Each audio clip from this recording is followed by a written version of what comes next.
안녕하세요. 종교학 박사 방 박사입니다. 국민 배우 이성균의 죽음으로 사회적 충격의 여파가 크죠. 지은 죄만큼만 벌을 받아야 하는데 왜 연예인은 더 지독하게 벌을 받을까? 그런 생각이 들죠. 물론 작용, 반작용의 법칙으로 설명할 수도 있어요. 왜냐면 이 법칙은 어디나 통용되기 때문이죠. 산이 높으면 그만큼 골이 깊어요. 더 많은 것을 가진 사람들은 그만큼 더 많이 빼앗길 수 있는 거고요. 더 많은 사랑을 받은 사람들은 더 많은 증오를 받을 수도 있는 거죠. 상황에 따라서 상대적인 거니까 세상 이치가 이걸 벗어날 수 있는 사람도 상황도 없긴 해요. 그러나 그거 아세요? 아주 오래전 고대부터 가짜왕 제도라는 게 있었어요. 가짜왕. 왕은 아닌 거죠. 이게 왜 있었냐 그러면 백성들의 삶은 항상 녹록지가 않아요. 근데 그때마다 왕이 속죄할 수는 없거든요. 그래서 나온 게 힘없고 약한 평범한 사람을 왕이 아니지만 왕처럼 극진하게 대접을 해주는 그런 며칠간의 기간이 있어요. 그러면 그 기간이 끝나고 나면 정말 온갖 호의호식을 즐긴 다음에 그 기간이 끝나고 나면 백성과 나라의 온갖 죄를 짊어지고 처형을 당하는 거예요. 이게 되게 비합리적인 것 같지만 민중에게는 분노를 쏟아내야 하는 그런 화풀이용 희생자가 필요하고요. 왕이 직접 죽을 순 없으니까 대신 죗값을 치르는 그런 대속제도가 생긴 거예요. 이게 오늘날에는요, 유명인들에게 그 희생양의 역할을 하는, 희생제 역할을 하는 그런 측면이 있어요. 그러니까 이런 대속제, 희생제의 연장선에서 예수의 십자가 처형을 이야기하기도 하고요. 일본의 이지메 현상을 이야기하기도 해요. 특정한 나쁜 사람, 특정한 나쁜 대중, 그런 게 아니라 그냥 인간은 사회적 동물이에요. 이게 모여 살아요. 모여 살아야 돼요. 그럼에도 불구하고 집단 생활을 하는 데는 여러 부작용과 스트레스가 동반되죠. 왜냐면 능력 차이 이상의 차별과 불평등이 있어요. 능력 차이만큼의 차별과 불평등이 있으면 인정이 되는데 인류가 그렇게 못하네요. 그리고 또 실력과 노력을 무시하는 기득권과 불공정이 있어요. 기득권과 불공정 자체가 많은 사람들을 좌절과 무기력에 빠뜨리죠. 왜냐하면 노력하는데 또는 실력이 있는데 안 되니까. 그리고 또 부러움을 넘어선 시기와 질투가 있어요.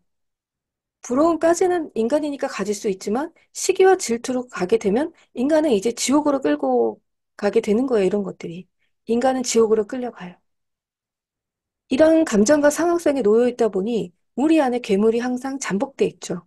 그게 대중이란 집단 속에서 깨어나기 굉장히 좋은 상태가 돼요. 왜냐면 n분의 1이 그 죄를 나눠 갖게 되면 사실 죄의식을 갖지 않아도 되거나 내지는 굳이 그게 나쁜 거야라고 말하지 않아도 되는 그런 상황이 되니까. 현대 민주주의 사회에선 왕의 권력이 하늘에서 오지 않아요. 왜냐하면 국민 다수가 선택을 한다라고 우리는 그렇게 배워왔고 현재 그런 사회니까. 그러다 보니까 어떤 특정 사람을 희생제로 사용할 일은 없어요. 그러나 우상 숭배하는 그런 마음이 여전히 우리에겐 있죠. 그리고 그 유명인들이 우상 숭배 대상이 잘 되죠. 그러다 보니까 아이돌이라는 말도 원래 그 우상이라는 말이잖아요. 여전히 대리 만족의 속성이 남아 있고요. 지금의 한국의 현실도 당연히 그래요. 그리고 민중의 분노는 해소가 되지 못하고 임계점에 다다르면 누군가의 희생을 필요로 해요. 그게, 그게 현대 민주주의 사회라고 해서 우리가 가지고 있는 인간적 속성이 다 사라지고 그러진 않죠. 우리가 그렇게까지 세련되고 양심적이고 훌륭하진 않단 말이에요. 그래서 우리 사회에서도 보면 촛불 집회 때 그 박근혜 전 대통령 같은 경우에 실제적으로 지은 죄 이상의 벌을 받았죠. 이게 권력자일수록 유명인일수록 사랑을 많이 받았던 사람일수록 그 추락할 때 그 효과가 크다 보니까 대통령이라는 가장 높은 지위에 있었던 사람이 떨어질 때 어마어마했죠. 그래서 여러 사생활에 대한 루머가 당시 촛불 시민들 사이에 돌았고 그것이 더욱 사람을 분노하게 했지만 지나고 보니 가짜뉴스가 참 많았어요. 그럼 우리만 그러냐? 우리만 그런 것도 아니에요. 그 유명한 프랑스 혁명 때 프랑스인들이 자랑스럽게 생각하는 그때 마리 앙뚜아네트가 빵이 없으면 고기를 먹지라고 했다는 말이 당시 민중들의 분노를 폭발시키는데 매우 큰 영향을 미쳤죠. 그리고 지금에 와서 그 말이 가짜뉴스라는 것이 밝혀졌어요. 그러나 어쩌겠어요. 그렇다고 해서 프랑스 혁명의 이념이 퇴색되지도 않고, 다만 화가 난 민중에게 이성과 논리를 바라는 건 무리라는 거. 그게 교훈인 거죠. 왜냐하면 임계점에서 터지는 분노를 달리 수습할 방법이 없다는 거예요.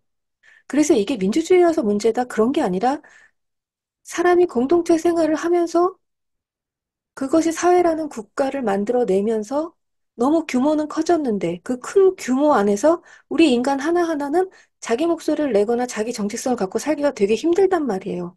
그러다 보니까 이러저러한 부작용들이 결국은 집단의 임계점, 분노, 폭발력과 같은 그런 형태들이 나오게 되는 거죠. 인간은 다 귀한 존재 같고, 다 귀한 존재라고 배우지만, 사실은 다 귀한 대접을 받고 있지 않아요. 귀한 대접을 받는 사람은 극히 소수인 거죠. 다수는 대체로 불만과 불편 속에서 분노를 쌓아오고, 그게 한계까지 차면 폭발하기 마련인데, 이때 희생물, 속죄양이 필요한 거예요. 이때 표적이 되는 사람은 잘못이 전혀 없는 건 아니지만, 잘못 이상으로 과도한 비난과 사회적 매장을 당하게 되죠. 왜 어쩌라고? 그러게요. 어떻게 해야 되는 걸까요? 실제로 지금 우리는 지금 굉장히 혼란의 시대에 살고 있는 건 맞아요. 금융 자본으로 이루어진 이 화려한 자본주의는 지금 한계에 다다라서 이 나라 저 나라에서 지금 곡소리들이 나오고 있고요. 그러다 보니까 3차 대전의 위험도 도사리고 있고요. 그리고 또 지구 지축의 이동도 과학적으로 이야기가 되고 있고 이러면서 많은 변동들이 생기고 있고 기후의 문제라든가 또 과도한 탐욕의 문제도 같이 걸리면서 그러면서 자연변화 같은 문제도 있고요. 그러다 보니 화성 이주 같이 아니 좀 지구라도 잘해보지라는 생각이 드는데 화성 이주가 또 먹혀요. 이 먹힌다는 게 중요한 거죠. 먹혀서 한쪽에서는 여전히 이것을 기획하고 있단 말이에요. 그리고 우리 일상에서도 삶의 기준이 자꾸 해체되고 있어요. 이상하다. 예전에 이게 상식 같았는데 그 상식 같았는 데가 점점점 이게 이제 개별화된단 말이에요. 점점. 예전에 상식이라고 말했던 건 어쨌든 다수가 공동체가 지지하는 기준이었다 그런다면 이게 이제 자꾸 해체가 되다 보니까 조각조각이 나다 보니까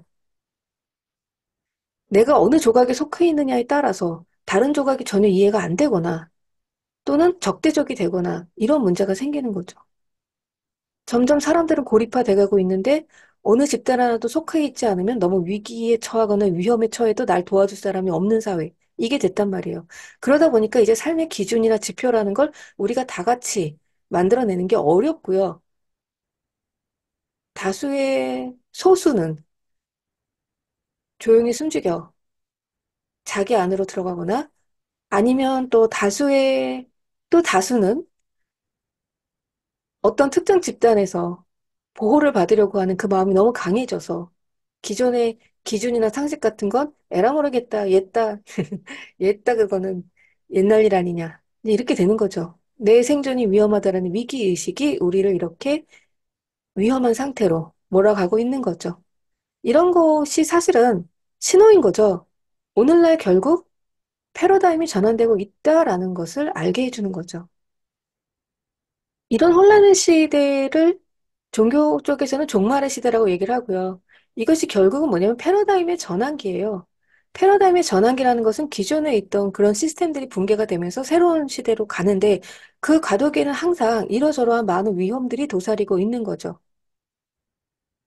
이런 혼란의 시대에 원과 한을 풀려고 악착같이 달려드는 이런 종말의 시대가 지나야 그래서 그 인계치의 끝에서 큰 폭발이 있어야 옛것이 가고 새것이 오는 것. 그것을 우리가 어떻게 막을 수 있겠습니까? 단지 개인은 어떻게 해야 되느냐? 여기 휩쓸리지 않도록 정신 차리고 각자의 영혼을 챙겨야 한다라는 거죠. 저는 영혼의 존재를 믿는 사람이기 때문에 사람이 죽으면 그게 끝이야라고 생각하지 않아요. 그래서 이성균 씨의 영혼도 지금 어디서 어떤 형태로 저는 그것까지는 모르겠지만 어쨌든 음, 거기서 끝나진 않았다고 생각해요. 그래서 그 평안함을 빌지만 그게 평안함이 쉽게 되겠습니까?